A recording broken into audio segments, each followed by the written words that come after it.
giornata, ben trovati con l'edizione di Focus TG in questo lunedì 29 dicembre. Siamo in quel periodo a cavallo naturalmente tra il Natale e il Capodanno, ma ci sono tanti fatti di cronaca che vi racconteremo anche oggi. Tra pochissimo ci collegheremo con gli inviati delle redazioni nelle varie località, torneremo sull'aggressione a Conegliano, ma ci sono novità anche sul fronte purtroppo sempre aperto dei furti. In apertura però andiamo a Vicenza perché il NURSIN, il sindacato degli infermieri, sta facendo il bilancio di questo anno che si sta chiudendo e anche le proiezioni per i prossimi. Mancheranno addirittura 4.000 infermieri in Veneto, ci hanno detto, stima naturalmente che preoccupa. Per noi sul posto Daniele Garbin e Federico Civotto col segretario provinciale di Vicenza Andrea Gregori. Buongiorno Daniele, a te la linea. Sì, buongiorno Lina, buongiorno ai telespettatori. Confermo innanzitutto come appunto Andrea Gregori, buongiorno. Buongiorno ai telespettatori, Andrea Gregori, segretario provinciale del NURSIN, sindacato degli infermieri. Ecco, proprio un attimo fa si è conclusa il bilancio di quest'anno, insomma un anno ricco anche di iniziative, di eventi, ma come ha introdotto l'argomento è un anno che preoccupa. Proprio la stima che ha dato è quella effettuata dalla Regione Veneto, che ha fatto una previsione da qui al 2029 ed è una previsione che al minimo in chiave ottimistica addirittura potrebbe raddoppiare, e di fronte a questi numeri ci sono una serie di elementi che preoccupa la categoria, anche perché adesso calibriamo anche la mancanza sulla provincia di Vicenza. Ci sono una serie di questioni a partire dal contratto, a partire anche dalla gestione del servizio in funzione anche dei reparti specifici. Ecco, è stato un anno difficile. Innanzitutto quali elementi mettiamo in evidenza soprattutto? Beh, allora, la carenza stimata è di 4.000 unità e nella peggiore delle ipotesi di 9.000 unità. Questo vuol dire che si va verso un 2030 con una drastica riduzione dei servizi se la carenza rimane tale. I dati non sono confortanti nemmeno nel Vicentino, perché a fronte di carenze di 100 infermieri sull'ULSS 7 Pedemontana e di 120 sull'ULSS 8 Berica abbiamo un reclutamento dei giovani che sono 66 unità in entrambi gli ospedali. Quindi questo fa capire non solo che una carenza strutturale non viene colmata, ma che questi infermieri serviranno a coprire le carenze dell'anno prossimo. Quindi noi ci troveremo a fine del 2026, andando avanti di questo passo, che le stesse carenze che ci siamo trovati nel 2025 si ritroveranno nel 2026. Andando avanti di questo passo, ovviamente, la stima regionale è più peggiorativa che migliorativa. E oltre ai numeri c'è anche una questione di qualità del personale, perché un altro punto che avete sottolineato è la preparazione e soprattutto l'affidamento dei servizi, che a fronte di nuove inaugurazioni, si diceva, di reparti e nuove funzioni anche in previsione, mancano proprio tecnicamente e fisicamente le persone, e quindi in diverse realtà si affida alle cooperative. Questo fenomeno vi preoccupa, perché? Ma questo fenomeno è assolutamente preoccupante. La prima sperimentazione fatta nel pronto soccorso del Vicentino e soprattutto dell'ULSS 8 Berica, per quel che riguarda le cooperative dei medici, è per noi fonte di grande disagio nel vedere cosa è successo.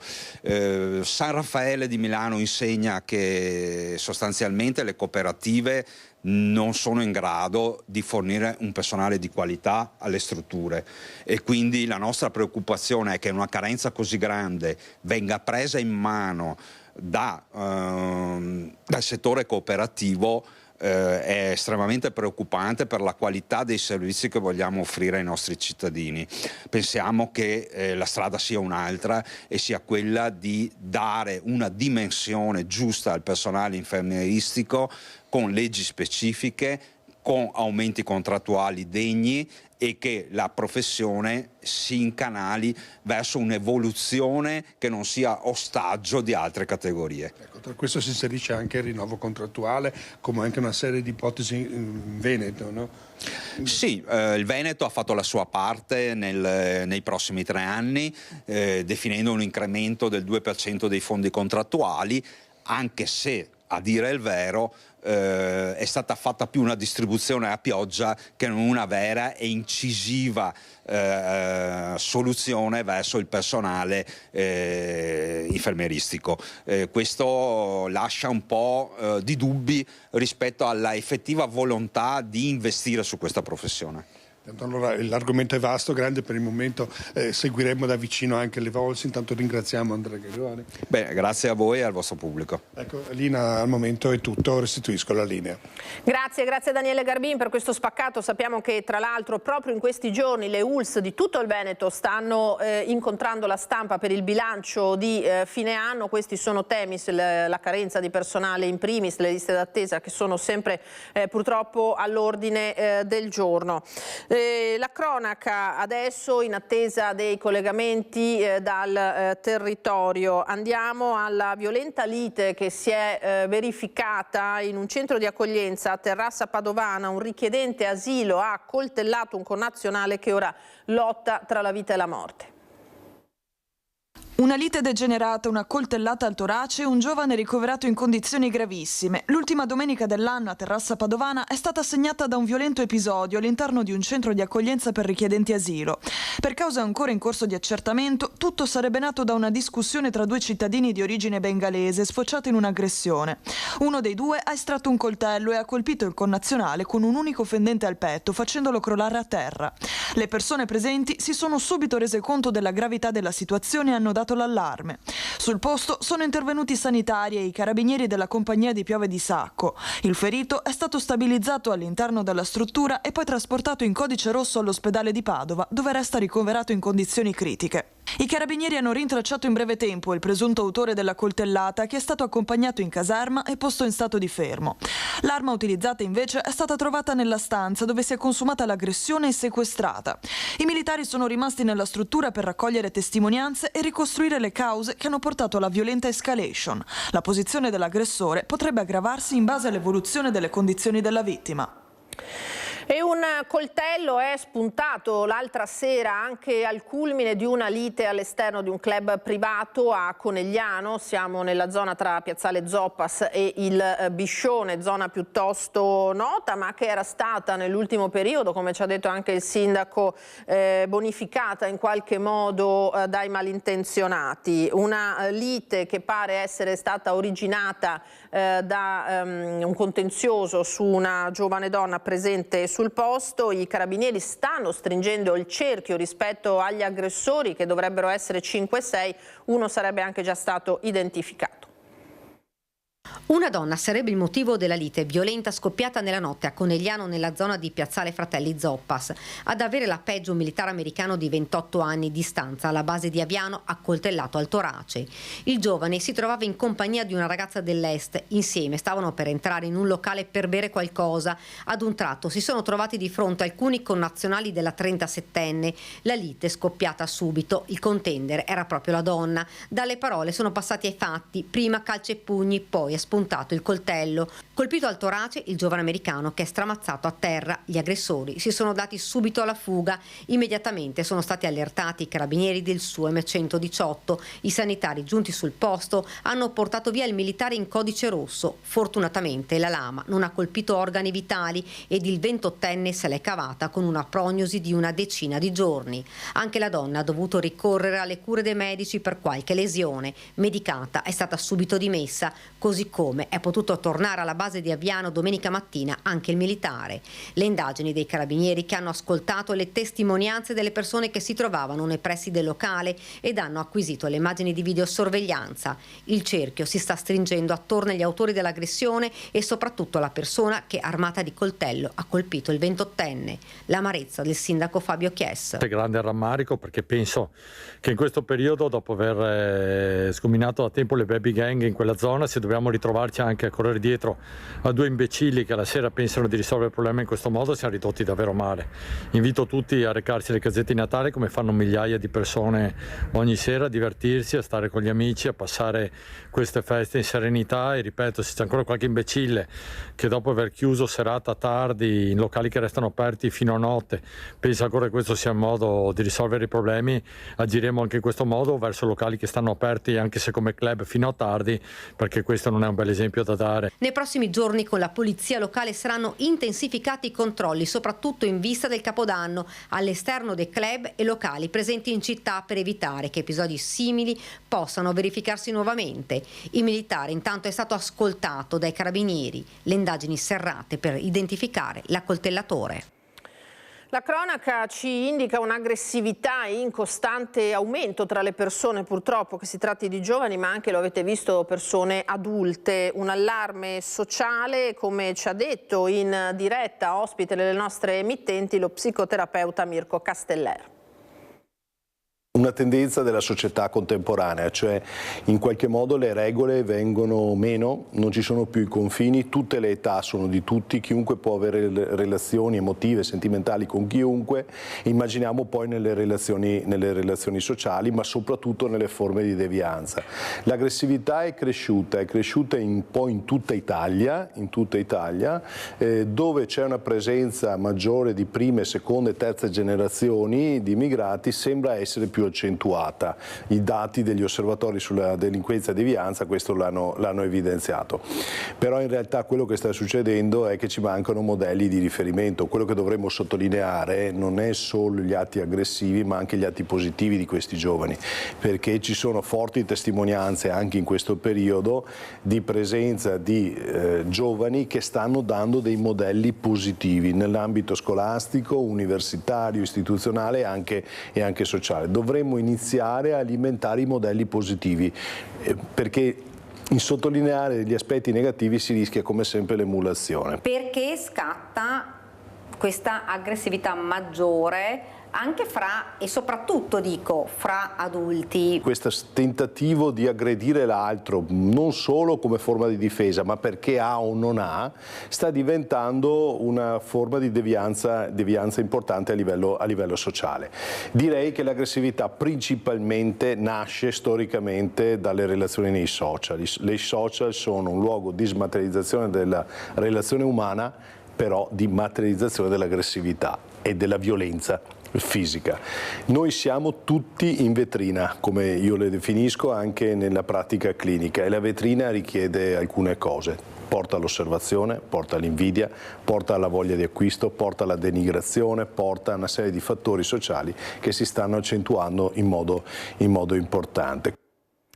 In diretta da Padova adesso, dove il questore Marco Dorisio ha appena terminato la conferenza di bilancio dell'anno, sentiamo cosa sta dicendo ai colleghi giornalisti, per noi Marta Zatta e Cristian Roque Allende. Delle misure di prevenzione, no? A seconda del tipo di reato, l'ammonimento per quanto riguarda la violenza di genere o anche gli atti persecutori, gli avvisi orali, tutti strumenti appunto di prevenzione che hanno la finalità di evitare poi il fatto reato. Parallelamente anche un'attività giudiziaria e quindi repressiva, dove purtroppo il dato che è emerso, si sta consolidando, già lo scorso anno era su questo trend, è del protagonismo di minorenni sia in condotte antisociali ma anche nella commissione di reati. Parliamo dallo spaccio di stupefacenti, anche in alcuni casi di ammonimento, su quelli addirittura 24 ammonimenti per violenza di genere hanno riguardato minori, i DASPO, quindi un protagonismo dei ragazzini che si sta evidenziando. Altrettanto importante poi l'attività di gestione dell'ordine pubblico e della sicurezza pubblica, ne è cartina tornasole il notevole incremento di ordinanze di servizio predisposte dall'ufficio di gabinetto. Siamo a oltre 1700 per manifestazioni, da quelle a carattere politico, movimenti pro palla, a quelle occupazionali, agli scioperi, a eventi sportivi, quindi a riprova di un impegno quotidiano assicurato da tutte le articolazioni della questura. Anche il lavoro, per esempio, noi svolgiamo, abbiamo, oltre che la sicurezza pubblica e l'ordine pubblico, abbiamo nel nostro imprinting, tra i nostri compiti, anche quello di servizi al pubblico, quale l'ufficio passaporti con l'ufficio licenze. Qui possiamo dire che l'emergenza ormai è alle spalle, continua l'attività costante di impegno, questo anche grazie alla convenzione con con gli uffici postali Polis, che ha permesso anche un po' di delocalizzare della questura e fare in modo che le istanze per il rilascio, rinnovo del passaporto fossero presentate agli uffici postali, l'ufficio licenze in materia di armi e ancora poi l'ufficio immigrazione e utenza. Abbiamo in totale circa 108.000 persone a vario titolo regolarmente soggiornanti, sono utenze. Anche qua c'è stato un impegno da parte dell'ufficio immigrazione nel garantire e assicurare tempi ragionevoli dal momento in cui viene presentata l'istanza poi al materiale di rilascio del permesso di soggiorno.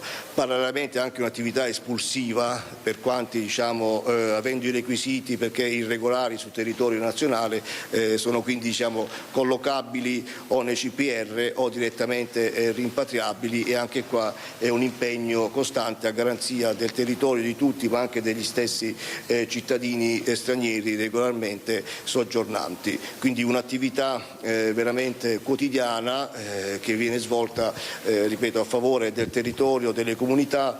E a me piace sottolineare come, a proposito di sicurezza, il primo argine, il primo frangiflutto contro derive di delinquenza e delittuosità è data proprio da chi? Dalle comunità del territorio, da quanti quotidianamente rispettando le regole, improntando il loro agire alla legalità sul territorio, svolgono quotidianamente il loro lavoro. Dottore, possiamo parlare di dati in crescita in questo 2025 per quanto riguarda purtroppo i delitti a tutto tondo? Allora, c'è un dato grosso modo, ripeto, è costante. Il dato che invece stiamo registrando, come abbiamo detto prima dall'analisi, è il protagonismo dei minori, anche addirittura infra 14enni, quindi parliamo di ragazzini assolutamente inimputabili, protagonismo sia in condotte antisociali ma che nella commissione anche di fatti reato.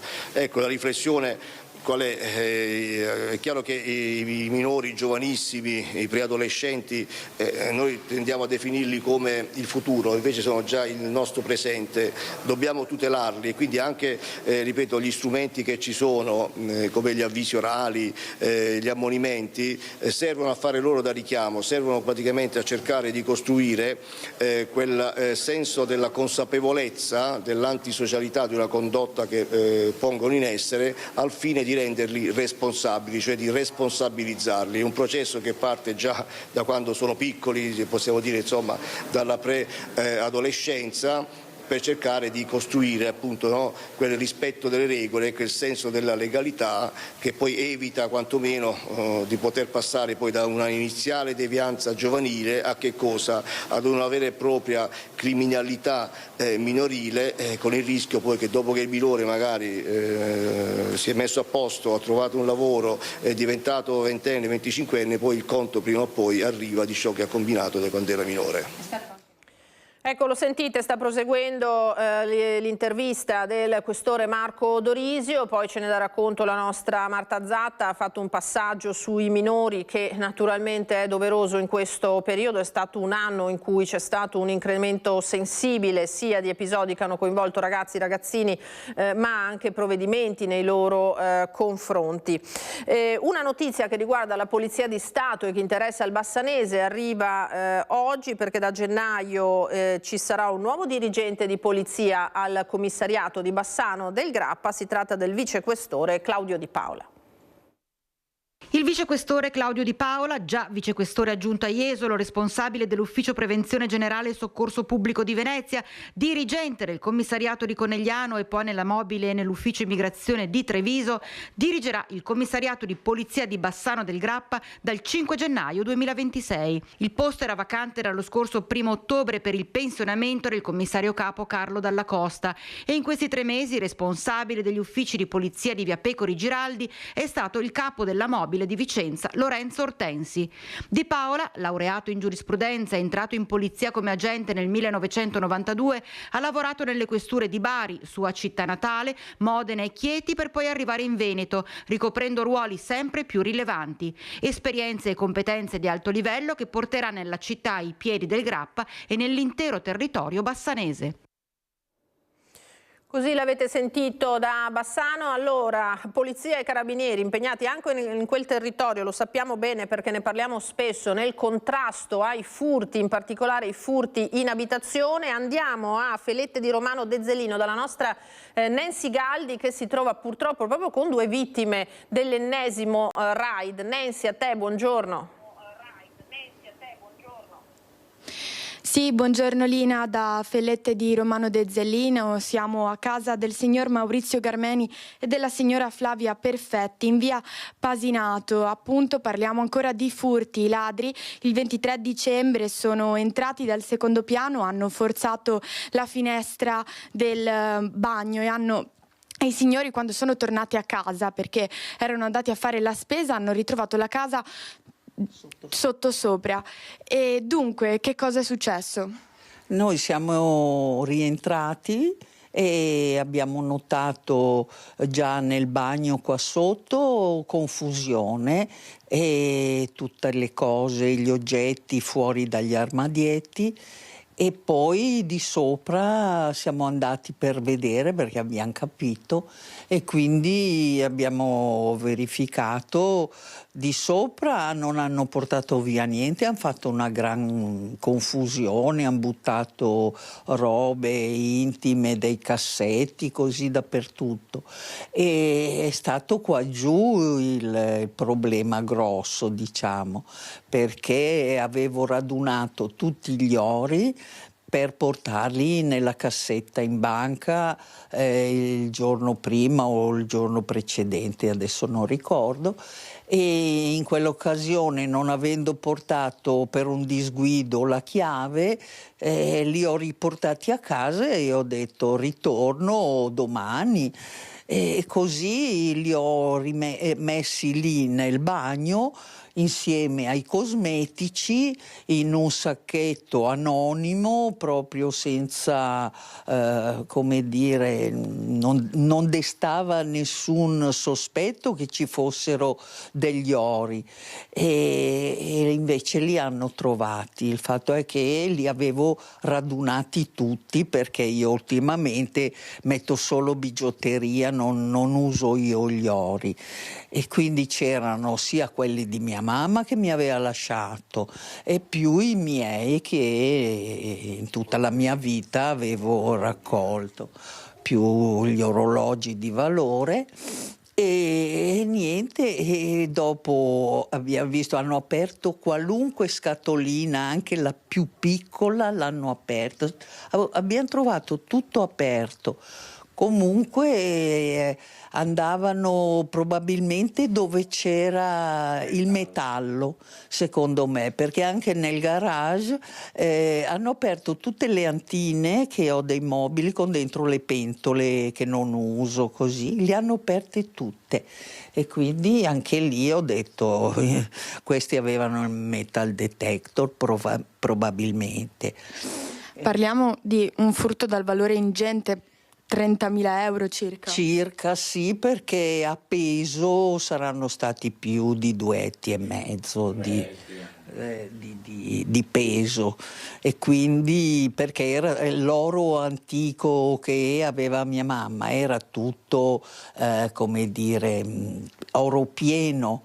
Adesso tendono a fare gli ori vuoti dentro, diciamo, invece quelli erano tutti massicci, quindi avevano un bel peso. Solo oro, nessun contante, quindi anche per una brutta Grazie a Dio c'era un cassetto con un po' di contanti, ma probabilmente, se è vero che usano il metal detector, quel cassetto lì non l'hanno aperto. Noi adesso siamo appena tornati dai carabinieri per fare la regolare denuncia, oltre al fatto che sono arrivati subito chiamando il 112. Oggi abbiamo fatto la regolare denuncia, siamo distrutti in primis perché il valore è esiguo, e secondariamente perché hanno violato i ricordi di tutta una vita dei bambini quando erano piccoli e vari altri monili, insomma. Per voi è il primo furto, però in questa via ci sono stati già recenti... Hanno tentato davanti alla nostra casa, i nostri dirimpettai alle 7:30 di sera hanno sentito rompere il vetro, la fortuna loro è che erano in casa e quindi sono fuggiti, però siamo da qui a loro a 20 metri di distanza. Agiscono nel tardo pomeriggio perché anche di solito aspettano il buio dalle 5:30 fino alle 7 che la gente magari torna dal lavoro e di conseguenza è quello l'orario migliore per loro. Bene, è tutto da Romano De Zellino, grazie ai signori Garmenti e Perfetti e le restituisco la linea. Grazie ai colleghi di Bassano del Grappa, grazie naturalmente alla testimonianza di queste due persone, ennesime vittime di furti in casa. Purtroppo i sentimenti che raccogliamo sono sempre gli stessi, quelli di una casa violata, di ricordi su cui qualcuno ha messo le mani, magari portati via, anche se sono ricordi preziosi. Andiamo ancora alla cronaca con lo schianto che c'è stato poco prima di mezzanotte appena trascorsa, lungo il Terraglio. Siamo a Preganziol in provincia di Treviso, vedete davvero uno scontro tra due automobili violentissimo. Siamo poco prima dell'ingresso del centro abitato di Preganziol, coinvolte un Audi R8 e una Fiat 500. Le squadre dei vigili del fuoco sono intervenute per la messa in sicurezza dei veicoli. 3 i feriti, ma nessuno, malgrado quello che si potrebbe pensare naturalmente da queste immagini, nessuno in gravi condizioni. Sono stati presi in carico dal personale del 118, sul posto anche la polizia stradale per i rilievi del caso e la gestione naturalmente della viabilità che, malgrado l'ora tarda, comunque sarà andata in difficoltà, perché quella, lo sapete, è una strada di collegamento tra il veneziano e il trevigiano molto importante. A Padova invece sequestrati circa 27.000 prodotti elettrici ed elettronici non sicuri, controlli e sanzioni da parte della Guardia di Finanza. Nel periodo delle feste di Natale, la Guardia di Finanza di Padova ha intensificato i controlli sul mercato dei prodotti elettrici ed elettronici, sequestrando complessivamente circa 27.000 articoli messi in vendita senza il rispetto delle norme di sicurezza a tutela dei consumatori. Gli interventi hanno riguardato grossisti attivi nel territorio padovano. In un primo controllo effettuato nel capoluogo, le Fiamme Gialle hanno individuato circa 3.800 luminarie natalizie prive delle indicazioni obbligatorie, in violazione del codice del consumo che impone la tracciabilità dei prodotti e le informazioni chiare su possibili rischi. Un secondo intervento nei pressi della zona industriale di Padova ha portato al sequestro di quasi 23.000 accessori per smartphone, tra cui caricabatterie, auricolari e powerbank, trasportati su un camion e destinati a un'azienda che importa prodotti elettronici dalla Cina. Gli articoli, così come altre partite già stoccate, erano accompagnati da dichiarazioni di conformità irregolari redatte da soggetti non autorizzati per il mercato dell'Unione Europea. In entrambi i casi la merce è stata sequestrata e ai legali rappresentanti delle società coinvolte sono state contestate violazioni amministrative con sanzioni fino a 30.000 euro e segnalazione alla Camera di Commercio di Padova. I sequestri più frequenti in questo periodo dell'anno sono in realtà quelli di botti, in genere botti irregolari. Per festeggiare il Capodanno occorre farlo in sicurezza, le forze dell'ordine lo ricordano di continuo, il monitoraggio è pressante e naturalmente dai vigili del fuoco arrivano anche i consigli per evitare incidenti che davvero possono rovinare la festa e non solo quella. Petardi, fontanelle luminose, botti di Capodanno, un elemento immancabile dei veglioni di San Silvestro. Massima attenzione viene richiesta quando vengono accesi in casa e l'acquisto dei prodotti deve essere sicuro. I botti anch'essi quando vengono acquistati non devono essere acquistati in luoghi, in negozi non autorizzati alla vendita degli stessi, cioè a volte vengono comprati su bancarelle, che per carità può anche essere fatto. Anche lì dobbiamo verificare verificare che siano botti con una corretta marcatura CE, quindi idonei ad un utilizzo domestico. A proposito dell'uso domestico, l'appello dei vigili del fuoco è quello di accendere petardi e botti sempre all'aperto. Tanti accorgimenti sono legati a come vengono utilizzati i botti, ovvero devono usualmente essere utilizzati all'aperto, devono essere utilizzati senza che vengano puntati su altre abitazioni oppure su autovetture, men che meno ovviamente su persone o animali, ma l'altra attenzione è che non devono, qualora vengano buttati all'aperto come viene normalmente fatto, non vengano buttati dove ci sono per esempio delle case con delle tende tirate, dei panni stesi. Massima cautela anche quando devono essere recuperati i botti inesplosi. E altra cosa importante, e questo lo dico prevalentemente per i bambini e i ragazzi, non raccogliere fuochi botti inesplosi, perché potrebbero a loro volta invece attivarsi nel momento della raccolta, e se si vogliono raccogliere per eliminarli, smaltirli, è bene magari prima bagnarli in maniera che perdano, qualora questi non siano già stati precedentemente attivati, perdano la loro capacità di attivarsi. Queste le raccomandazioni, dunque. Allora noi adesso cambiamo pagina perché abbiamo un aggiornamento, degli aggiornamenti sul caso davvero ancora irrisolto dell'escursionista di 65 anni che nell'Agordino aveva mandato il suo SOS ai soccorritori per appunto trovarsi in una zona sotto Croce Framont illesa ma impossibilitata a muoversi. Le temperature naturalmente sono estremamente rigide, 2 giorni di ricerche che non hanno dato esito e che fanno pensare anche a un SOS in realtà fasullo. In diretta con Tiziana Bognali e Stefano Bozzi vedo anche un ospite, quindi a te la linea Tiziana, buongiorno.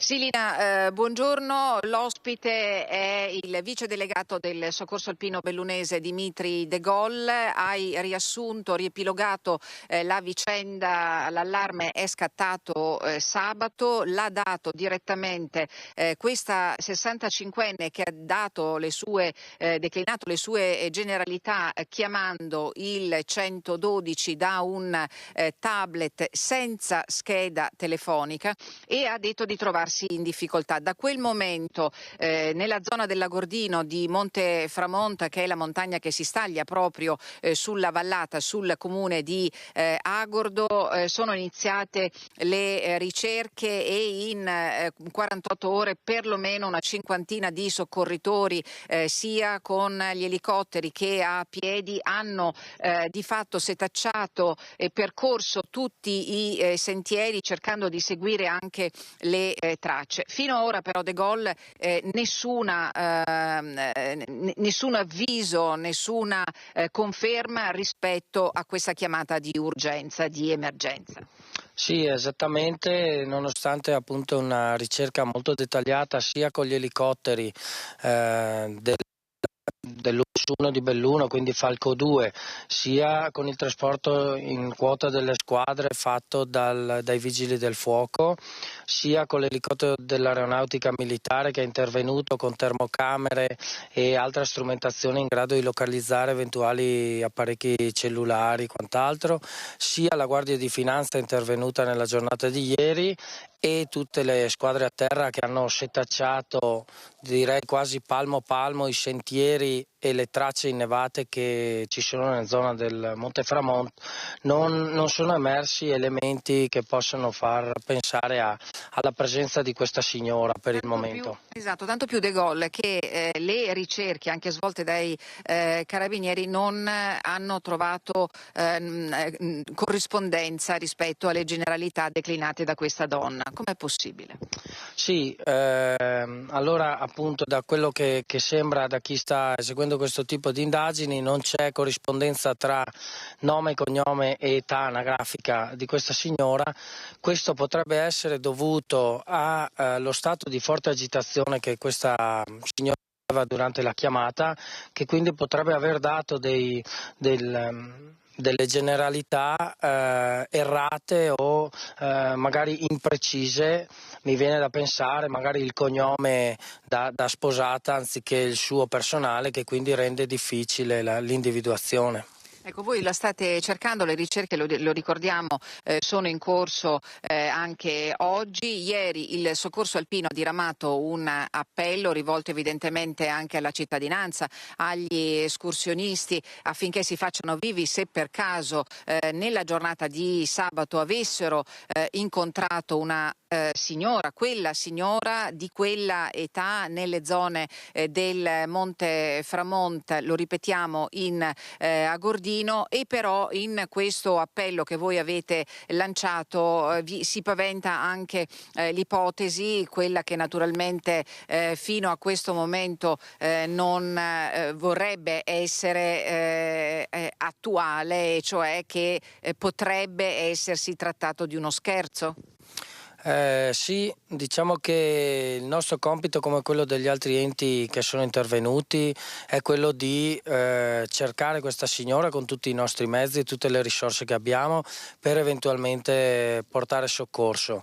Ci auguriamo veramente che non si tratti di uno scherzo, perché questo rappresenterebbe ad oggi veramente un fatto molto grave, sia per il dispendio di risorse, lo spreco di risorse che è stato impiegato, sia per l'allarme procurato non solo per chi sta cercando questa signora, ma anche per l'intera popolazione, che comunque vive uno stato di disagio, perché insomma la scomparsa di una persona sulle montagne di casa provoca sempre un sentimento, insomma, di disagio per tutti, quindi speriamo non si tratti veramente di uno scherzo, insomma.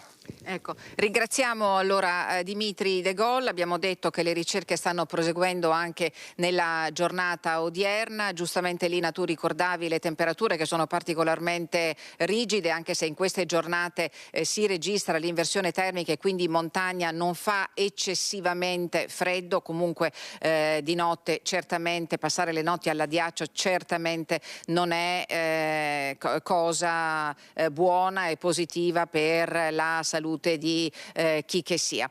Tutti gli aggiornamenti li daremo questa sera nei nostri telegiornali e per il momento è tutto. Ti restituisco la linea. Grazie a Tiziana Bolognani e a Stefano Bozzi, grazie naturalmente al referente del Soccorso Alpino. Noi torniamo adesso in diretta da Padova, abbiamo ascoltato poco fa il questore Marco Dorisio che ha incontrato la stampa per fare il punto di questo anno impegnativo sul fronte della sicurezza, un po' in tutti i capoluoghi, certamente Padova tra i principali del Veneto per le dimensioni e le caratteristiche della città. Torniamo da Marta Zatta e Cristian Roca per un po' un riassunto di quelli che sono i punti principali toccati dal questore Dorisio. Marta. Sì, buongiorno ai nostri telespettatori. Esatto, si è appena conclusa la conferenza stampa del questore Dorisio, che ha tracciato un po' il bilancio di questo 2025, un anno intenso di lavoro. Basti pensare che le sole chiamate al 113 sono state più di 61.000, ma un dato che ha sottolineato più e più volte il questore è stato quello che sono sempre più coinvolti minorenni e inframinorenni nei reati che vanno dalle aggressioni ai DASPO, quindi un dato preoccupante. Il questore però ha sottolineato che si stanno già attivando per prevenire questo tipo di reato e che è in aumento, ovvero stanno già effettuando delle campagne anche all'interno delle scuole per appunto educare i ragazzi e evitare che episodi simili non si ripetano. Un altro dato che è emerso e che ha sottolineato è il notevole impegno e il notevole aumento di ammonimenti per violenze di genere. Di fatto con il femminicidio di Giulia Cecchettin il questore ha sottolineato come si sia creata una spaccatura, è come se le donne abbiano acquisito più coraggio a denunciare le violenze e le aggressioni all'interno delle mura domestiche, e di fatto è aumentato anche il lavoro su questo fronte da parte della questura di Padova. È un aumento anche le espulsioni, sono state 429 che hanno riguardato solo il territorio padovano. Diciamo, questi sono i dati più salienti emersi durante la conferenza stampa, che abbiamo ascoltato prima le parole del questore. Per il momento da Padova è tutto, ti restituisco la linea. Grazie a Marta Zata, a Cristian Roque Allende che hanno seguito la conferenza del questore Odorisio. Allora, noi andiamo a rivedere quel che è successo nel fine settimana ad Albignasego, dove c'è stato l'incendio dei caravan e della roulotte di una famiglia di Castelfranco Veneto, la famiglia Pevarello, che gestisce alcune delle piste di pattinaggio sul ghiaccio che sono operative in questo momento, naturalmente durante le feste di Natale in varie città del Veneto. Appunto questi mezzi erano parcheggiati, come detto, ad Albignasego e i titolari, i proprietari ci hanno davvero detto sconsolati: in 30 minuti, mezz'ora abbiamo perso davvero tutto. È stata una pattuglia della polizia locale a vedere il fumo fuoriuscire da uno dei caravan della famiglia Pevarello di Castelfranco Veneto, proprietaria della pista di pattinaggio sul ghiaccio ad Albignasego. 3 caravan ed una roulotte erano parcheggiati a Carpanedo in via San Giorgio, dove il comune aveva dato l'autorizzazione per la sosta dei mezzi. Al momento del rogo all'interno c'erano Guglielmo e la moglie, il papà del titolare dell'azienda. Il suo disperato racconto. Si sono bruciate tutte. È partito dal bagno un elettrodomestico che era all'interno, il fuoco non era esterno, era all'interno, si sono bruciate tutte. In mezz'ora, 40 minuti si è bruciato tutto. Ad allertare la coppia il vice sindaco e la polizia locale, che li hanno fatti uscire dal mezzo solo qualche istante prima che fosse divorato dal fuoco. Le fiamme si sono propagate agli altri mezzi, distruggendo ogni cosa. Siamo usciti e è successo questo disastro. Una vita di sacrifici, di lavoro, sono spariti in un mezz'ora.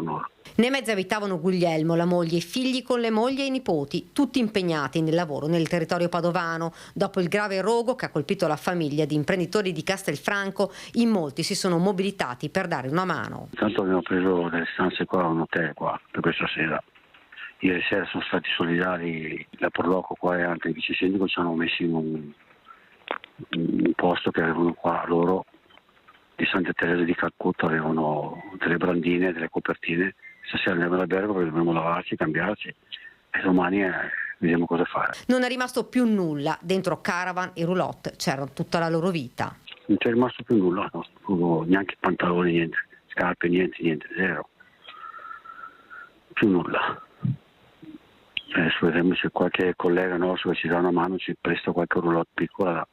Intanto dopo vedremo un po' cosa fare. Al termine del lavoro sarebbero tornati a Castelfranco, dove hanno un terreno di proprietà. L'appello rivolto a chiunque possa dare loro una mano, perché ora non hanno più nemmeno i vestiti, bruciati con i loro ricordi.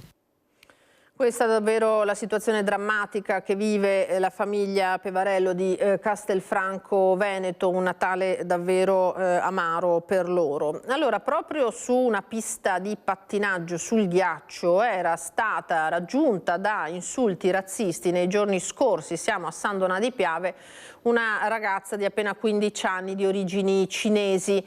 Questa mattina il sindaco di San Donà, Teso, ha voluto incontrarla per portarle le scuse, ci aveva detto, della città. La nostra Anna Maria Parisi con Simone Merlo ha incontrato sia il primo cittadino che la famiglia e la ragazza. In municipio a San Donà di Piave con il sindaco Alberto Teso e la famiglia con la ragazza, la quindicenne di origine cinese, che è stata insultata con parole razziste proprio mentre nei giorni scorsi stava pattinando con un'amica qui in centro di fronte al municipio nella pista sul ghiaccio. Dunque, innanzitutto diciamo che la ragazzina con la famiglia non la rendiamo riconoscibile proprio per tutela. Ripercorriamo brevemente cosa è successo nei giorni scorsi. Eri qui che stavi pattinando con un'amica sulla pista sul ghiaccio e cosa è successo? Arrivano 3 ragazzi che inizialmente ci hanno guardate un po' sospettosamente, con uno sguardo non molto amichevole, e dopo qualche minuto ci si sono avvicinati e ci hanno riferito la parola sushi. Inizialmente ce ne siamo un po' fregate, non ne abbiamo fatto tanto conto, ma questi ragazzi hanno proprio insistito e ripetutamente ci hanno urlato dietro in modo Maleducato? Sì, e sushi.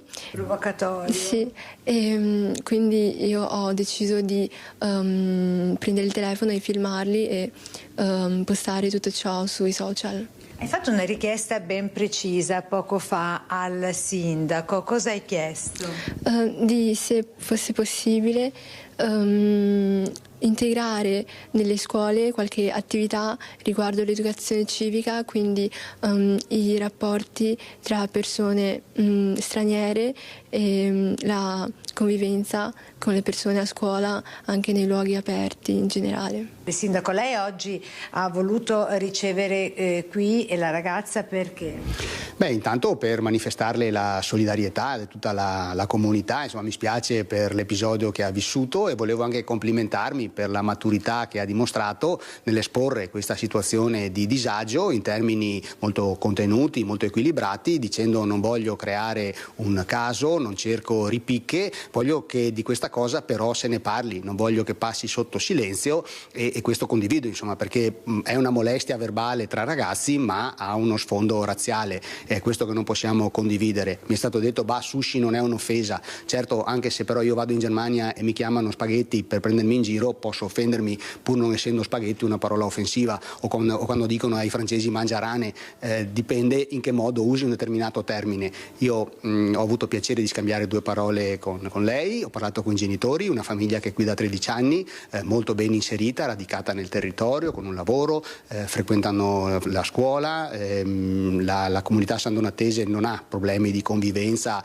con la comunità cinese e neanche con le altre comunità che ci sono qui, che rappresentano oltre il 10% dei residenti, perché su 42.000 residenti 4.500 sono residenti di origine straniera. Insomma, noi cerchiamo di condividere anche culture diverse, esperienze differenti. Io credo possa essere anche uno strumento di crescita reciproca e quindi colgo l'invito e cercherò di farmene portatore con i dirigenti scolastici perché nelle ore di educazione civica si possa dedicare anche uno spazio al dialogo sulle culture differenti che vengono ormai abitualmente in contatto anche in una città come Sandonà. Un passo che cercheremo di fare sarà, come amministrazione, di incontrare anche questi ragazzi e cercare di parlare con loro come ho parlato adesso con la vittima di questa molestia. Perché sono stati identificati, sono tre ragazzi, due di nazionalità italiana e uno di origine dell'est Europa. Straniero, si sembra così, insomma, però io credo che la cosa possa rientrare tranquillamente senza ulteriori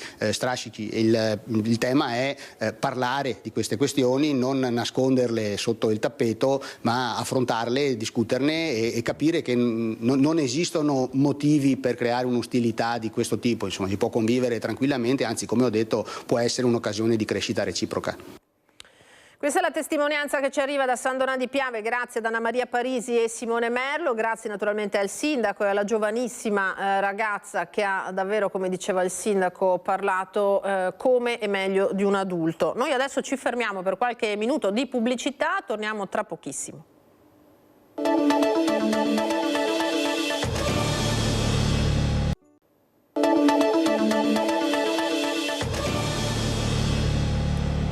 Ritorniamo in diretta con il nostro Focus TG, ben ritrovati. Allora andiamo subito a Treviso da Cristian Arboit e Nicoletta Rizzetto perché la Polizia di Stato ritiene di aver individuato il responsabile dei colpi che hanno interessato il quartiere di San Liberale nelle scorse settimane. Cristian, a te, buongiorno. Buongiorno Lina da San Liberale, buongiorno anche da parte di Nicoletta Rizzetto che sta curando la parte tecnica. Ci siamo recati qui davanti alla farmacia di San Liberale dopo la conferenza stampa che si è tenuta a mezzogiorno in questura, dove sono state date delle importanti comunicazioni, degli importanti aggiornamenti relativi a una serie di furti che avevano preoccupato non poco l'intero quartiere, in particolare la spaccata che era avvenuta qui in farmacia la notte del 3 ottobre, quando una Mercedes classe A rubata poco prima in via Calabria, quindi sempre qui in zona, era stata usata come ariete per sfondare le vetrate della farmacia. Una volta all'interno i ladri avevano fatto incetta di non solo farmaci ma soprattutto del fondo cassa, quasi 5.000 euro, ma soprattutto la devastazione che seguì a questo colpo, a questa spaccata. Da lì una serie, dicevamo, di furti che aveva interessato la zona, furti in abitazione, furti soprattutto nei garage. Fatto sta che dopo 2 mesi di indagini serrate la squadra mobile è riuscita a identificare uno dei responsabili. Parliamo di una banda di 3-4 elementi. Quella sera in questa farmacia fecero irruzione almeno 4 uomini travisati che erano stati ripresi dalle telecamere che adesso in questo momento Nicoletta Rizzetto sta inquadrando. Quindi una serie di elementi che sono stati messi insieme, che hanno portato all'identificazione in particolare di questo soggetto. Si tratta di un 20enne italiano trevigiano con precedenti, non pregiudicato ma con numerosi fatti che gli sono stati contestati anche nel recente passato, quasi tutti reati contro il patrimonio. Perché sono arrivati a lui gli agenti della squadra mobile? Sono arrivati a lui e per il momento non agli altri 3 complici, perché questo soggetto, questo 20enne italiano trevigiano, aveva lasciato un'impronta sulla vetrata, questo probabilmente nel momento dell'irruzione. Pare che questo soggetto si sia di fatto sia caduto nel corso dell'irruzione e che con la mano abbia in qualche modo toccato la vetrata. Le impronte sono state subito acquisite dal nucleo della scientifica e con il mix delle immagini di videosorveglianza si è arrivati appunto a questo 20enne. Resta aperta l'inchiesta, chiaramente bisogna adesso individuare i 3 complici.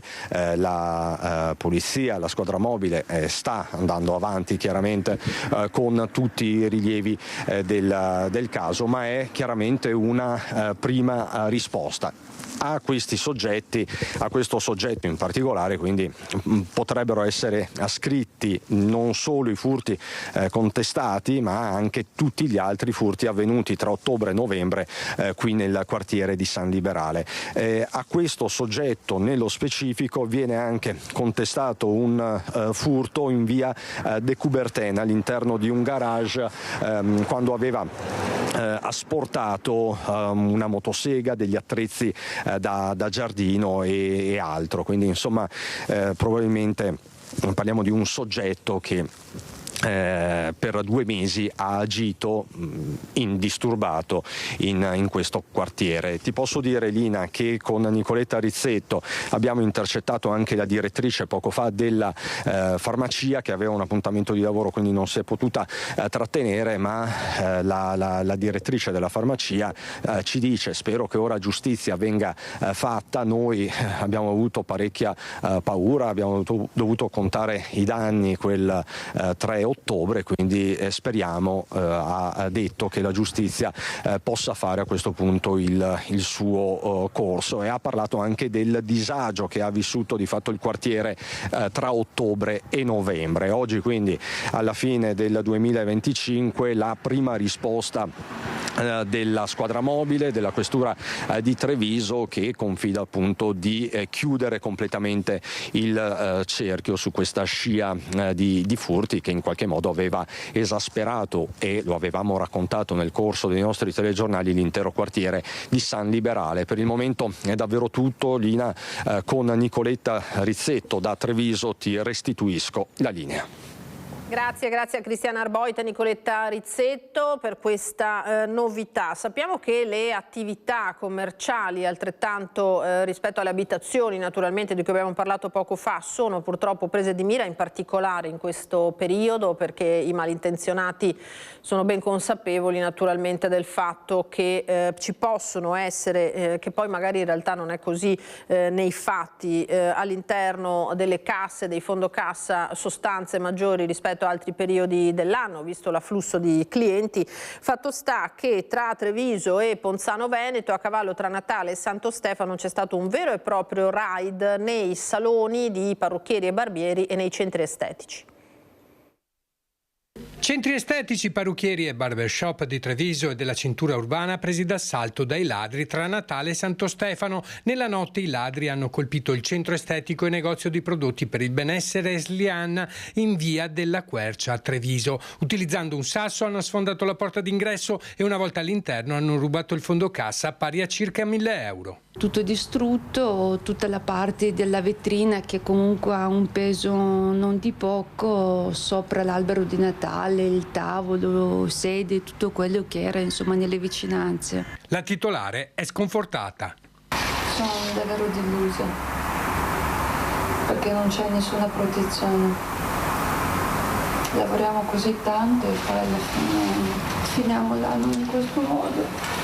Nessuna tregua nemmeno nella notte di Natale tra mercoledì e giovedì, quando i ladri hanno tentato di entrare nel barbershop di Francesco e Stefano in Viale della Repubblica. Ancora evidenti nelle ore successive le impronte delle scarpate sulla porta e i segni di scasso attorno alla serratura. Il furto non è andato a segno, ma i segni di effrazione sulla porta sono ben visibili. Ci attrezzeremo con le telecamere, spiegano i titolari, ma siamo davvero arrabbiati. Siamo a 2 passi dal centro, la videosorveglianza manca e questa zona sta peggiorando sempre di più, non ci sentiamo più sicuri. Stessa sorte anche a Santabona, di fronte alle piscine, dove il negozio Art Design di Viale Pindaro è stato preso di mira. Anche qui sono evidenti i segni di effrazione e secondo i proprietari i danni sarebbero particolarmente elevati. L'ondata di furti non ha risparmiato nemmeno Ponzano, dove si ipotizza possa agire la stessa banda, visto il medesimo modus operandi. Tra i primi esercizi colpiti c'è il Chapeau Air Lab di Via Roma, dove ignoti, dopo aver sfondato la porta d'ingresso, sono penetrati nel negozio e hanno rubato circa 300 euro in monete contenute in un raccoglitore. Sempre a Ponzano, nella notte della vigilia di Natale, un altro furto è stato messo a segno ai danni della fioreria Due Rose in via del Barbaro. Anche in questo caso i malviventi hanno forzato la porta d'ingresso e rubato la cassa, lasciando dietro di sé danni ingenti all'interno del negozio. Sui fatti stanno indagando i carabinieri di paese. Il sindaco di Ponzano Veneto ha lanciato l'allarme, esprimendo forte preoccupazione per una situazione che sta creando paura e disagio tra i commercianti. Bisogna fare qualcosa, bisogna agire in maniera probabilmente più pressante e anche più rigida, anche più forte. Probabilmente anche la mancanza di certezza della pena aiuta questi delinquenti a fare quello che vogliono. Un Natale amaro per molti commercianti che ora chiedono più controlli e una maggiore sicurezza per fermare una spirale di furti che sembra non voler arrestarsi. Continuiamo a parlare di sicurezza e giustizia, perché aumentano gli amministratori locali del centrodestra che su questi argomenti criticano apertamente il governo. Nel mirino la Cartabia e le risorse a disposizione delle forze dell'ordine dai territori, sempre più forte la richiesta di legalizzare le ronde. È stato fatto un decreto sicurezza per cui è stata messa a mano soprattutto su quello che è il tema di tutela delle forze dell'ordine, al quale va sempre il nostro ringraziamento. Di fatto però mancano delle risorse proprio per la vita quotidiana e per incidere sui nostri campanili, sulle nostre comunità, oggi sotto assedio da parte di furti, di vandalismo, di baby gang, di situazioni di degrado, alle quali insomma chiediamo un maggior sforzo da parte del governo di centrodestra, perché credo che i cittadini stessi da una destra e da un centrodestra più incisivo si aspettino qualcosa in più. Chiede più incisività all'esecutivo sui temi della sicurezza Gianluca Forcolin, neo vice coordinatore regionale di Forza Italia, ma la sua non è una voce isolata. Sono tanti gli amministratori locali del centrodestra che non risparmiano stoccata al governo Meloni, così Marcello Bano, sindaco leghista di Noventa Padovana, in trasmissione a Ring. La legge Cartabia è stata una iattura. C'è un governo di centrodestra, ci siamo anche noi, è la prima roba da togliere, ma il problema è che non sanno dove metterli. Convitato di pietra sembra essere il ministro Carlo Nordio, in pressing il centrosinistra con l'avvocata trevigiana Antonella Tocchetto. Loro hanno un ministro, potrebbero fare un click, posso dire?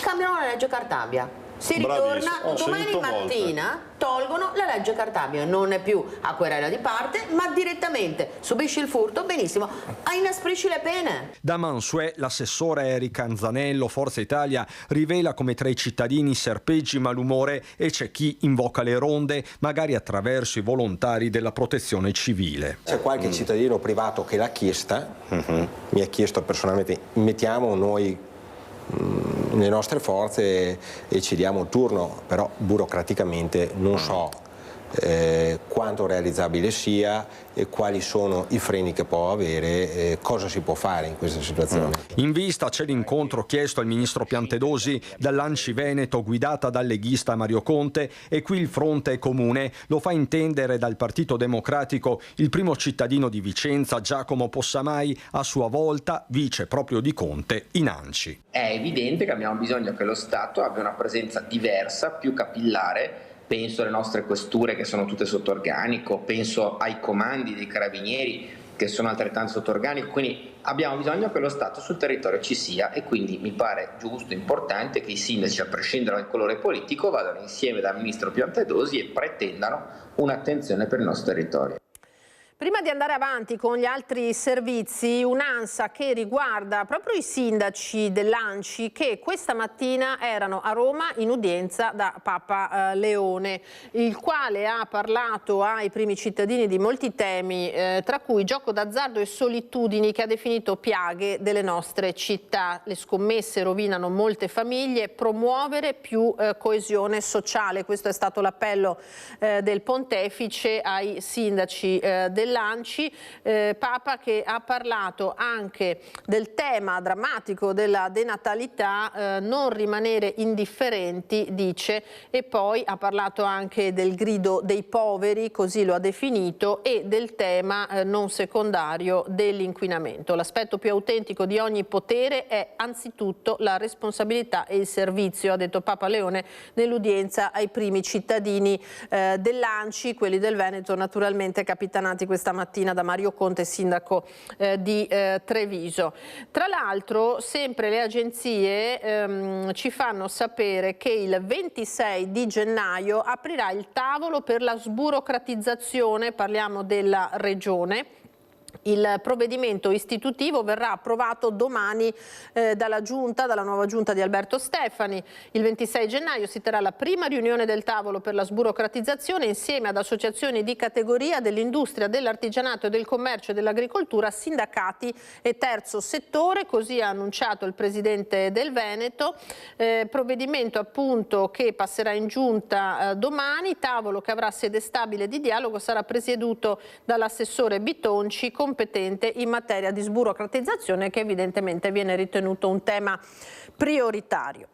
Con gennaio partirà anche un'altra iniziativa, la task force voluta dall'ULSS 2, Marca Trevigiana, i comuni e il terzo settore per affrontare il tema di cui abbiamo già accennato in questa diretta di baby gang e Maranza, con un approccio inedito perché sarà in questo caso la questura di Treviso a segnalare i casi più estremi. Partirà in maniera ufficiale da gennaio, è già uscita la delibera dell'ASL, perché io sono educatore anche in ASL, e sperimentale per Treviso, ed è la task force educativa. La task force educativa non è altro che un progetto dove si va a lavorare con il minore, con la famiglia e con il terzo settore. Un patto educativo a tre per tutte quelle situazioni al limite sospese tra disagio giovanile e delinquenza. È questo il nuovo modello che istituzioni e mondo del volontariato trevigiani intendono avviare con l'inizio dell'anno. Il progetto, voluto con forza dal direttore generale dell'ULSS 2 Francesco Benazzi, introduce un modus operandi del tutto inedito. La segnalazione su chi aiutare e supportare arriverà direttamente dalle forze dell'ordine. L'accordo nostro è proprio fatto direttamente con la questura, quindi la questura sarà lei che poi contatta la famiglia e invierà direttamente la questura a noi, dandogli una possibilità. ai ragazzi, ed essendo molto chiari anche con loro, nel senso che o partecipi a questa azione educativa, ragazzo e famiglia, oppure la strada è altra, che è quella del carcere, oppure ti parte la denuncia. Francesco Biasin parla nel duplice ruolo di assessore al sociale del comune di Silea, ma soprattutto in quello di educatore di comunità, personalmente coinvolto nell'iniziativa, e questo al termine di un 2025 segnato a livello locale e nazionale dai fenomeni di violenza giovanile, con il termine Maranza eletto tra le parole dell'anno dalla Treccani. Maranza è baby gang, che anche lì poi c'è questo doppio significato e sono entrambi sbagliati poi alla fine. Non è vero che i Maranza sono sempre di seconda generazione, cioè non è che sono stranieri.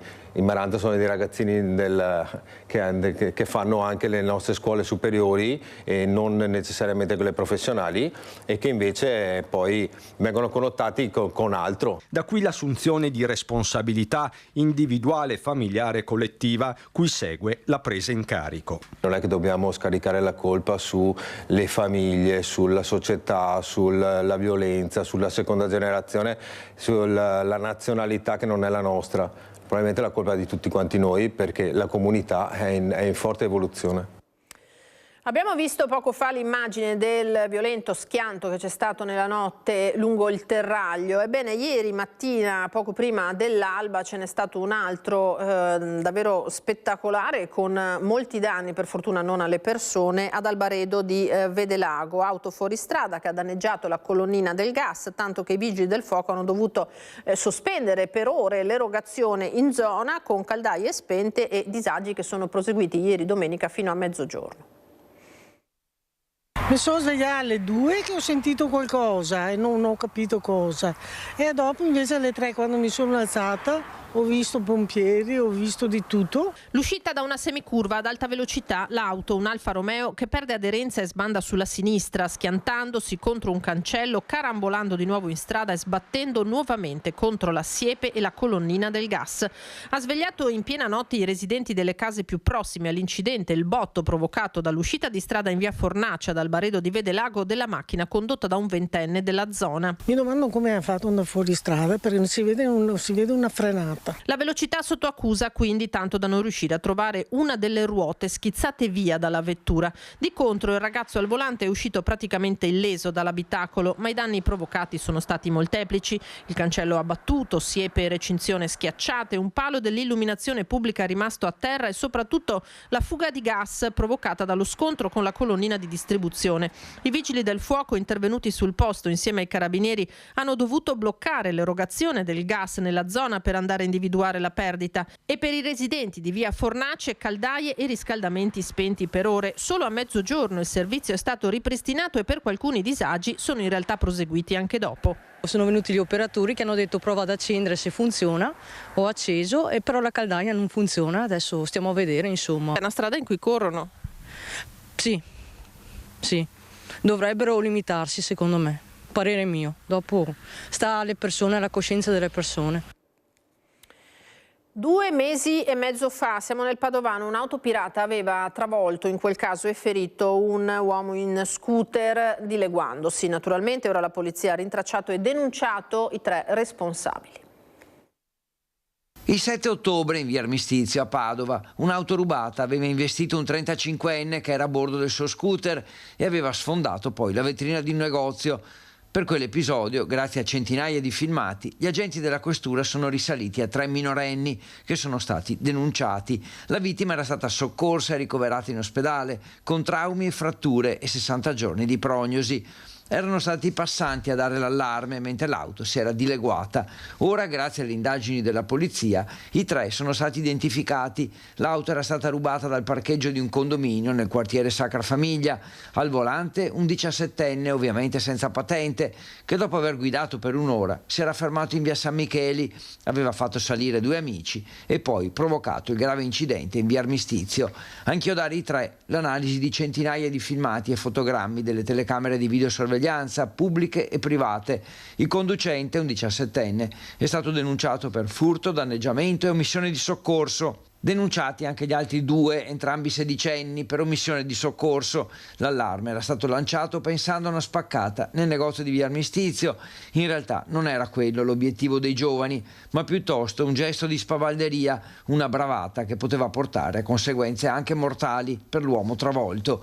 In particolare il conducente, un giovane di 17 anni, già denunciato dalle forze dell'ordine per estorsione, è stato contestato il furto dell'autovettura, i danneggiamenti provocati e l'omissione di soccorso dopo aver investito il conducente del motociclo. Degli altri 2 sedicenni a bordo, uno era già finito nei guai per rapina nel 2025 e colpito dal DASPO del questore di Padova Marco Dorisio. Questo dunque l'episodio. Andiamo a segnalare un altro caso che ha destato grande impressione nella Marca trevigiana, la morte a solo 27 anni di un giovane proprio trevigiano, Francesco Pozzoli, che si è sentito male durante un weekend a Barcellona, ha accusato un forte mal di testa, ha salutato gli amici andando a dormire, nella notte un'emorragia cerebrale lo ha strappato per sempre all'affetto dei suoi cari. Il giovane aveva vissuto per diversi anni a Milano ed è stato proprio a Milano che si sono svolti la vigilia di Natale, i funerali. Le ceneri del giovane saranno tumulate nella tomba di famiglia nel cimitero maggiore di Treviso a San Lazzaro. Lascia i genitori, il fratello e la fidanzata Giulia. Tra l'altro, se andiamo sull'home page del Gazzettino, un'altra giovane vita stroncata da un malore. Federico Signoretto di Chioggia, a 36 anni, muore nel letto accanto alla compagna Ilaria, una leggera influenza alcuni giorni fa, e poi questo tragico epilogo. Lavorava al lobby di Silea, lascia, lo vedete in foto, un figlioletto in tenera età, un bambino di 4 anni, davvero una foto che aumenta ancora di più il dolore e il dispiacere per questa giovane vita stroncata. Sono giorni purtroppo di picco di influenza, c'è stato l'ennesimo report da Roma a livello nazionale sul virus in corso, tra l'altro il picco è previsto per la metà di gennaio, sono aumentati i decessi e con la concomitanza con le feste di Natale c'è stato un disservizio che non si era mai verificato in realtà in passato agli ospedali di Castelfranco e Montebelluna, vale a dire obitori ormai pieni, non c'era più posto e molti defunti sono dovuti rimanere in casa in attesa del trasferimento della salma. Così ci ha spiegato il direttore dell'ULSS 2 Francesco Benazzi, che si è scusato per il disagio e si è subito corsi ai ripari. Quest'anno abbiamo avuto ormai da un periodo 4 giorni di ferie dove non si fanno i funerali, chiaramente perché non vengono fatti i funerali, quindi le persone devono rimanere in casa o devono rimanere negli obitori. Il fatto che abbiamo avuto un eccesso di, purtroppo, decessi di persone legate all'influenza negli ospedali e il fatto stesso poi che ci sia questa abitudine da parte delle imprese di pompe funebri di portare direttamente in ospedale ha creato un po' di disguido. Gli obitori di Montebelluna e Castelfranco non hanno potuto accogliere, soprattutto in questi giorni festivi, nessuna salma, chiusi per mancanza di posti. Così le persone che sono morte in abitazione sono rimaste lì, Natale compreso. Io mi scuso, ma veramente non è colpa nostra, nel senso che anche le imprese di pompe funebri devono capire che l'ospedale non è la sede privilegiata per portare le persone che ovviamente stanno in casa, muoiono in casa. Perché? Perché questo lo deve decidere l'ufficiale sanitario, quindi il medico di igiene pubblica, il cosiddetto medico necroscopo. Una situazione che mai si era verificata in passato, spiega ancora il direttore. Ci siamo subito attivati, dice, per trovare una soluzione. Ne ho parlato con il direttore e la direttrice dell'ospedale, anzi lei ha fatto in modo di essere presente con i suoi collaboratori sabato, in modo tale da permettere, perché gli uffici comunali hanno chiuso anagrafe, da permettere poi la possibilità di fare oggi i funerali, quindi liberando chiaramente di posti in obitorio. La tanto temuta influenza intanto è arrivata e si sta registrando un picco di broncopolmoniti e bronchiti. Abbiamo avuto complessivamente negli ospedali della nostra provincia, della nostra ULSS, 217 ricoveri per influenza e con anche un 30% o 32% per essere esatti con broncopolmoniti e anche con una 12 persone che hanno dovuto servirsi della terapia intensiva.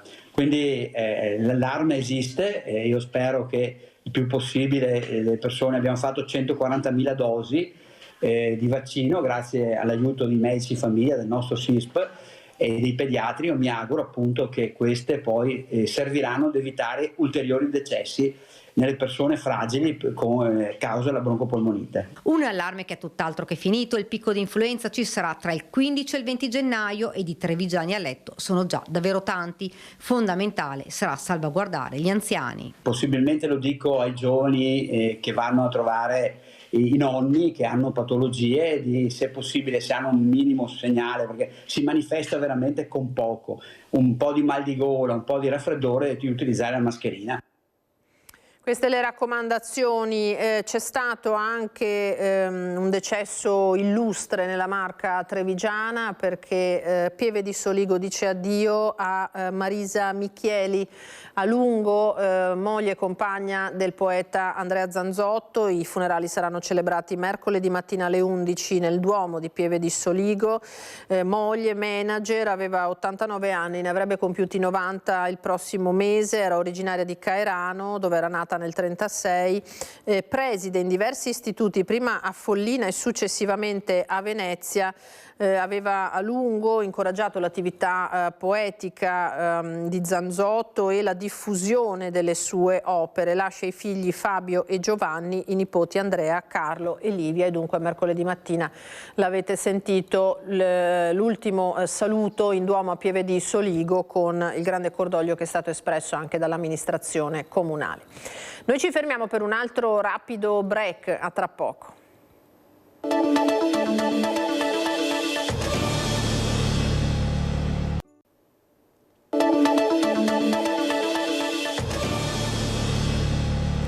Eccoci di nuovo in diretta per l'ultima parte del nostro Focus TG. Andiamo sull'home page del Gazzettino per una notizia che arriva da Tiene. Consigliere comunale difende Hanun sui social. Solidarietà al popolo palestinese trattata come un crimine, con Fratelli d'Italia che chiede la revoca della delega al consigliere in questione. I fatti avete ben presenti: l'indagine della Procura di Genova rispetto ai finanziamenti ai terroristi di Hamas da parte di rappresentanti palestinesi nel nostro paese, che attraverso associazioni di beneficenza avrebbero foraggiato l'attività terroristica di Hamas. Questo consigliere comunale di Tiene difende uno degli arrestati, che poi è il capo della comunità palestinese in Italia, e da qui la bufera immancabile, la bufera politica, che comunque sta andando avanti da giorni dopo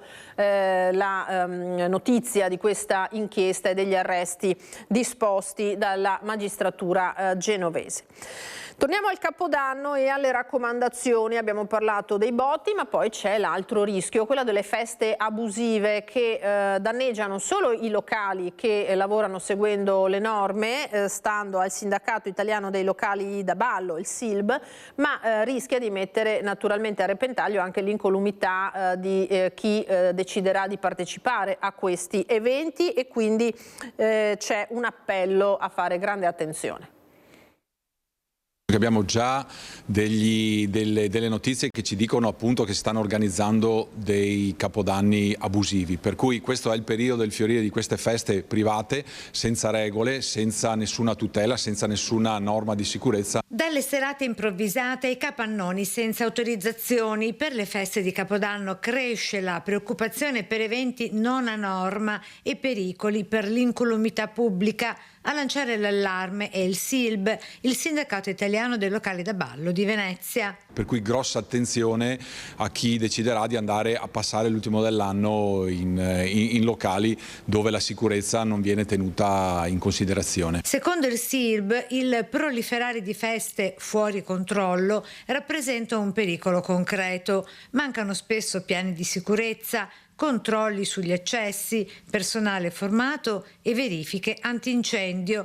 situazioni che, se mancanti, in una notte come quella di Capodanno possono trasformarsi in un rischio serio per l'incolumità dei partecipanti. Tutta una serie di norme che le discoteche si sono dotate e che poi alla fine danno i risultati di passare una serata, diciamo, in estrema sicurezza. Divertirsi sì, ma in sicurezza, il monito di Silb, l'appello è di denunciare anche in forma anonima feste previste in locali irregolari e non autorizzati. Nella pagina poi Silb c'è una pagina dedicata all'abusivismo, quindi tutti i soggetti possono segnalare degli eventi, per cui a parte, diciamo, noi che siamo sul territorio, c'è una parte istituzionale proprio dedicata all'abusivismo, perché, ripeto, è una grossa piaga. In tanti trascorreranno senza dubbio il Capodanno in montagna, anche se le temperature piuttosto elevate finora, ne ha accennato anche la nostra Tiziana Bolognani poco fa, e la scarsa neve stanno creando qualche perplessità. C'è però un avvio incoraggiante in termini di presenze, ma naturalmente il meteo rimane un'incognita importante. Con uno zero termico a 3.000 metri di quota previsto per domenica e con inversione termica che porterà temperature tipicamente tardo primaverili sulle cime dolomitiche con massime di 7 gradi all'ombra a 2.000 metri, la stagione sciistica nel Bellunese tarda a decollare.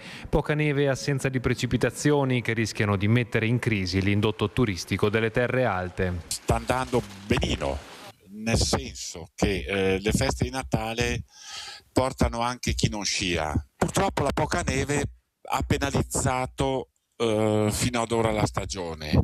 Problemi potrebbero presentarsi dopo l'Epifania, quando c'è quasi un 100% che viene in montagna per sciare. Oltre a quelle meteorologiche, l'inverno olimpico porterà con sé numerose incognite riguardo all'affluenza turistica, se è vero come è vero che le previsioni in termini di aumento della presenza, in particolare degli sciatori nelle Dolomiti, ne collocano l'apice nel periodo successivo allo svolgimento dei giochi. Cortina il Cadore lavorerà sicuramente perché è venduto alla famiglia olimpica e alle forze di polizia che dovranno vigilare sul territorio. Potrebbe anche esserci però per contro un travaso, chiamiamolo così, di sciatori che non troveranno da dormire a Cortina, che andranno a dormire in altre zone.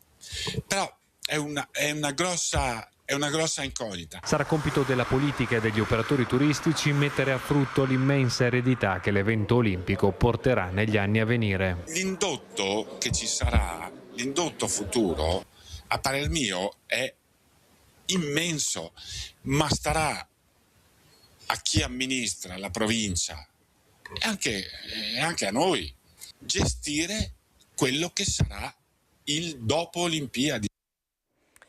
Questa è naturalmente una riflessione obbligatoria sulle Dolomiti. Sull'altopiano di Asiago la neve è arrivata proprio a Natale e anche qui viene naturalmente interpretata come una buona notizia per l'avvio della stagione.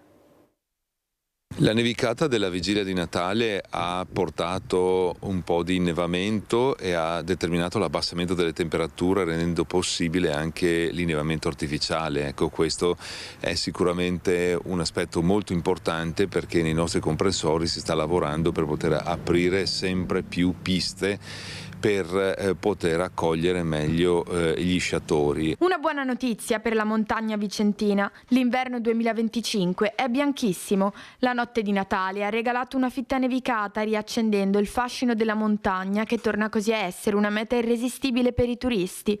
Non solo Asiago, ma anche tante altre località. Tonezza del Cimone, per esempio, si è svegliata completamente imbiancata. In questo periodo le prenotazioni sono in forte aumento, soprattutto per il Capodanno. Andiamo verso tutto esaurito. Il paesaggio è sicuramente invernale, questo fa diventare Asiago l'Altopiano una meta molto più attraente, tant'è che oggi si registravano le prime code sulla provinciale del Costo. In vista dell'intenso afflusso di visitatori, ci si prepara anche alla gestione della viabilità. Quello che noi auspichiamo è che ci sia una gestione dei flussi molto programmata, quindi anche intelligente, grazie al coinvolgimento delle altre forze dell'ordine. Per questo ne abbiamo fatto questa riunione interforze in Prefettura Vicenza, per poter convincere convincere la prefettura della necessità di implementare le forze dell'ordine per la gestione dei traffici veicolari nelle giornate di punta.